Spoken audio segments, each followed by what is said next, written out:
Hi, I'm Jeff, the producer of this show, and I'm here to share with you my highlights from the previous season, being season 4.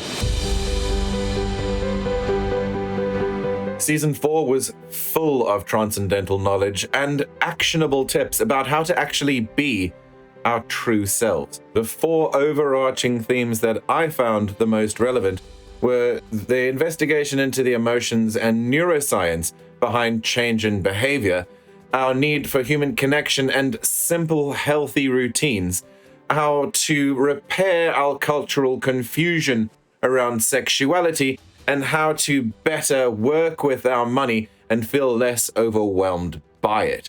Let's dive straight in with this from Miriam Gilbert, who talked about changing corporate culture to enhance workplace happiness and ethical behavior. Rehumanizing work has been my mantra ever since I started, because my first business, which I still run now, is corporate consulting. So while I teach others how to win corporate clients, how to get more corporate clients, I still do that myself because I have a real passion to change the way how we see corporate culture. You know, I say that word and everybody automatically says equals toxic.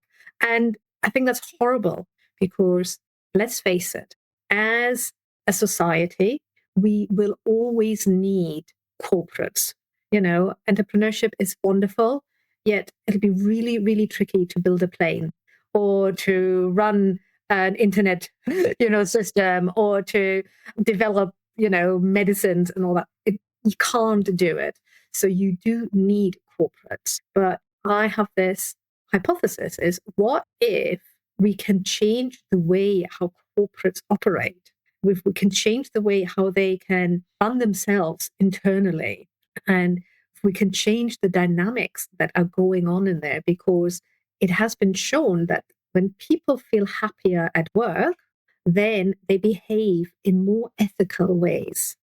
And that is, to me, an unbelievable motivator, because I know that when people feel happier at work, and there's things I can do to help them feel happier at work, they will make better decisions around, should we invest in environmentally friendly filters for our waste products? Or should we investigate if our supply chain uses any forced labor or child labor or anything like that? Or shall we just turn a blind eye?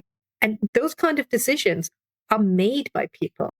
Philip Beer discussed how repetitive actions become automated behavioral loops, or as he calls them, B loops, in both physical and emotional contexts through neuroplasticity. A behavioral loop is observable when we're watching a baby learning how to do something for the first time. So if we were to watch a baby, we'd see the first time that they try and turn from their back to their stomach or their stomach to the back, that each step of that takes hundreds of repetitions until they can finally do it. And then the interesting thing that happens is a few weeks later, they're doing it and it's gone from this conscious part of their brain where they have to manually get their body to do the correct things and tell their muscles what to do, to doing it without thinking about it. And we know that as adults, if we've learned to drive a car, that the first stages of driving a car are very, very brain intensive. And I call it a B loop. Once this thing is turned into something that we're working manually to something that becomes automated, that's a behavioral loop pattern. And if we weren't able to learn to do behavioral loop patterns, our brains would burn up because there's so much processing that goes on in order to talk while drinking a cup of tea without spilling it. We simply wouldn't be able to be coherent and do the things that we do. So those behavioral loops follow us through life. And unless we go to another country where we see that people are eating different food or doing it with a different instrument, or we need to encounter something that forces us to do it differently for us to do that differently. And the examples that I've given you so far are tactile, physical examples, but the same thing goes with our emotional responses and our social responses. So when I'm in my crib as a tiny little baby and I give an expression in response to someone smiling at me, I'll immediately see how they respond back to me. And I'll learn quickly that smiling get a continuation of the warm feeling that goes along with the appropriate social cue. And I'll take that with me throughout my life until something comes up that forces me to modify it, or I do the kind of work that you and I do and have done, where we intentionally go looking for these loops because they're not serving us. Yeah. And at that point, we can intentionally drag them up from where they are in automated mode, reevaluate them, and practice 10, 15, 20 times doing it differently until it becomes the new behavioral loop.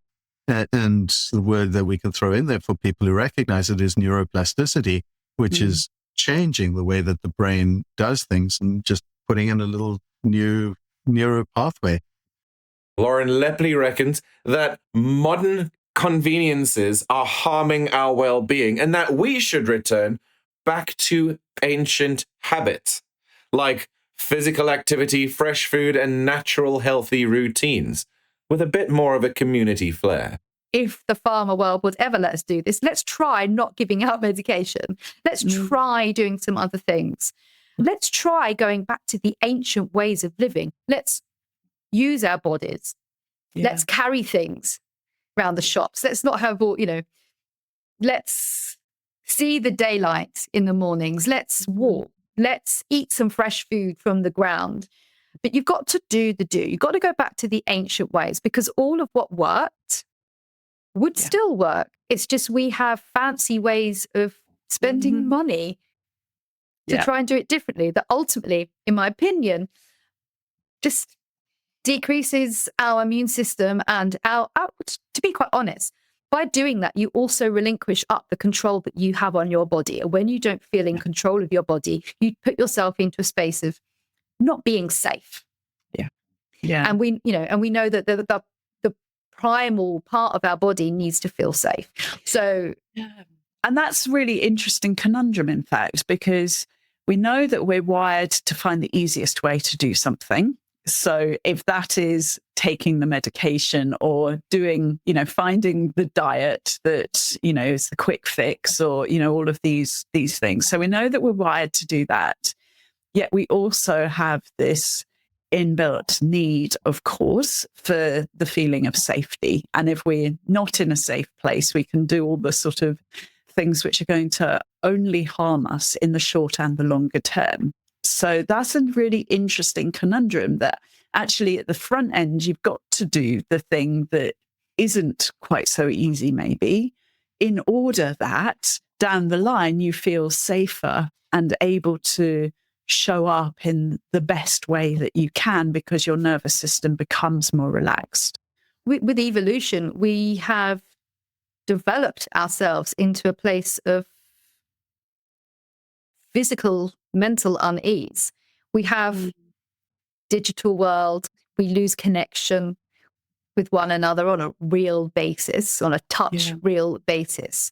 And it's really hard for me because all I want everyone to do is just do all the basics that are actually free to start with for a good 12 weeks and see how their lives change. But the world that we live in pulls that away from us. Taylor Lashay believes in beginning and ending the day with an emotional, physical, spiritual check-in with yourself to manage your energy and enhance your own self-leadership. Just when you wake up, before you get out of bed, if you just take a moment and say, how am I doing? Because how often do you walk somewhere else and you go into work and you're like, how are you doing? And you're asking everyone else. And then you answer, but it's surface level. It's like, oh, I'm all right. But there's so much more going on. So honestly, the simplest, most practical thing I could say is take a look at how you're starting your day with you and how you're ending your day with you and how you're grounding throughout your day when you are with other people, because grounding practices, they don't need a routine. If you're stressed out at work and you feel like you are losing yourself or it's just too much, you can step off to the bathroom and you can take a breath. You can check in with your head and you can be radically honest and say, I am overwhelmed or whatever the energy is, right? And just taking that time to be with you. It is so simple, but it is genuinely so profound, because that is what I did every day when I started getting up and like doing the self-care routine.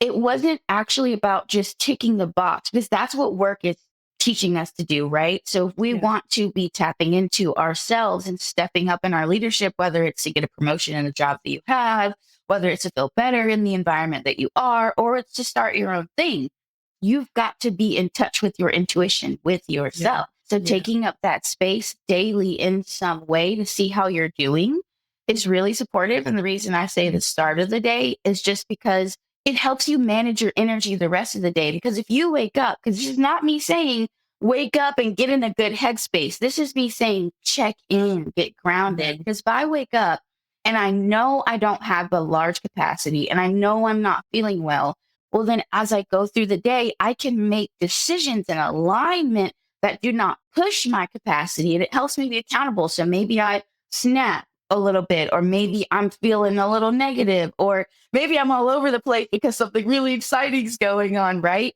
If I know that is happening from the start of my day, I can tap into that more functional leadership and not be letting my emotions and my energy control me, but instead my intuition, my consciousness. I am consciously leading myself throughout my day, throughout my circumstances. So then the circumstances aren't controlling me, and I'm operating how I want. Heloise Haupt is rallying against shame with regards to sexuality, and she is a big advocate for using correct terminology when educating our children about sexuality. I think the more work we do on ourselves around our sexuality, the less shame we feel. So for a lot of parents, they're feeling so much shame around having this conversation. Children pick up on it. So if you've done your own work on that, it's going to be a little bit easier to have these conversations. And then it's also remembering, I like to share with people that my first memory of touching my body, I was 5 years old. So not every single child is that young, but I was that young. And at that point in time, there was nothing sexual about what I was doing. For me, I had just figured something out whilst exploring my body that felt good to me. That was it. And so I think for a lot of parents, we come at it with this sexual lens, and and that a 5-year-old is just doing something that feels good to them. So if you're going to look at it and be, this is bad, this is wrong, they're not going to understand why, and they're going to assign some story to what you're doing. Whereas if you share with them, what you're doing, there's nothing wrong with this, but this is something we do in the privacy of our home. You can do it in the bedroom where mom and dad are, in the house, but we don't do this at school. That's all they need to know. They don't need more information than that. And if we start creating an environment where we can start having these conversations, speaking about these things, another big topic is using correct terminology. So how many of us grew up with fanny and woo-woo and the down there and the private bits? So we don't even have the correct words to speak about what we need to speak about. And so straight away, your nose is your nose, your elbow is your elbow. But when we're speaking about our genitals, we've got a whole wide array of strange words to describe them. And again, that feeds to the shame and the discomfort that we feel when we have these conversations. So if you raise your children that, it's a penis, it's a vulva, you can then have conversations down the line very normally and naturally. Dr. Randall Alifano completely stole the show with his story about how his mother's empathy and honesty helped to give him a very healthy view on sexuality, and also reflected on how Schopenhauer's philosophy of compassion and suffering may have enriched his outlook on life and his approach to people. His main philosophy is around listening and how we've lost our connection to the ability to truly listen. It's funny, you remind me of a story with my mom. I think I was 10 years old, and I asked her with real curiosity, where do babies come from? And she said, honey, come here. We went to her bedroom and she picked out a book. She showed me the physiology of sex and where babies come from. And I remember saying to her, oh, I thought this was dirty. And she said, oh, no, honey, it's not dirty at all. You see right here, it's just, and it blew my doors off. And to this day, I can think of, she could have handled that 1,000 different ways, but she could feel my curiosity. And she met me right there. That opened me up to what sexuality was about. And it took it out of the whole sexist kind of programming that was going on at the time, or has always gone on, I guess. And in fact, she said, Rand, it's really quite beautiful. Talk about shifting a filter. Even as a 10-year-old, I'd already learned. I would pray that parents would start to do that. Yeah, absolutely. So has anything evolved in your thinking or your perspective since you wrote the book that now you go, actually, a little update on that bit, I would think about it slightly differently? Or is it all pretty solid? There have been times I thought, I should edit the book and add this and add that. It's funny that you asked, because I've just been reading Schopenhauer. He was the pessimist, they called him, because he thought life was suffering. He was borrowing from Eastern philosophies. But one of the things he said to get us out of that was to really, he called it compassion. But when I read between the lines, I'm thinking 200 years ago, this man was talking about really dropping in and feeling what it's like for that other person. And that created union. That was a way out of our suffering, that our suffering was actually isolation. And I was scratching my head going, why didn't I read Schopenhauer in more detail before I wrote the book? Because he'd be throughout the whole thing. That someone was trying to teach us about this 200 years ago, and we're still not listening. Scarlett Stanhope is fantastic. She wants us to recognize what our relationship is to money, and then investigates how to manage and track it and spend it strategically to give yourself the most abundance in life. 3 key steps to transforming your relationship with money. And when I talk about this, when I say transforming your relationship with money, the purpose is to use your money to manifest and live the life that you want to live, that your money can be a tool to create your most abundant life instead of being the thing that holds you back from doing it. And that's really the purpose behind doing this work, because money can often be the thing that holds us back from taking the leap of faith on our business, like shifting careers, changing your life in any big dramatic way. Like money is the thing. We put the excuses on money. So first is recognizing your current relationship with money. That's the first step, because your relationship with money has a huge impact on every area of your life. So when you uncover and bring awareness to that impact, that relationship of money, that's when you open up the door for a lot of transformation. So bringing awareness to your current relationship with money, and then starting to shift your mindset and beliefs around money, because that's the foundation. Doesn't matter how much money you make, the way you feel about money is simply an internal situation. And so you have to address the internal first. So that's the first step that I like to talk about. The second step is starting to manage and track your money. And this is important. That's bringing in that masculine side and bringing awareness to your money in this tangible way. Getting your money on paper actually eliminates around 70% of people's money stress. A lot of people are stressed about money simply because they just don't know what's happening with their money. They don't know how much they have or how much is available to them or where it's going. So seeing your money on paper clearly actually enhances your mindset, your beliefs, the way you feel about money, and it starts to give you control and power over your life, because how you spend your money is how you manifest and create your life every single day. And so then that leads into the third step. Once you have this level of awareness around your money, the third piece is to intentionally and strategically spend your money in alignment with the life you want to live. And that's how you manifest the reality that you want to live in, by moving your money in that direction and using your money as a tool to create it and make it happen. Amazing. That seems so simple, but yet so powerful as well at the same time. That's awesome. So you mentioned at the beginning, like in that first step, how so often you find people stuck in this place of fear, and where money has essentially got the control over them rather than the other way around. So how do you help people to shift out of that fear-based mindset into a belief that they can also have all the abundance that they want to create in the world, and to stop being, I can't move house, or I can't move jobs, or I can't leave this relationship, or whatever the thing is for them due to the fear around money? how do you help them to step out of that so they can even get into these 3 steps?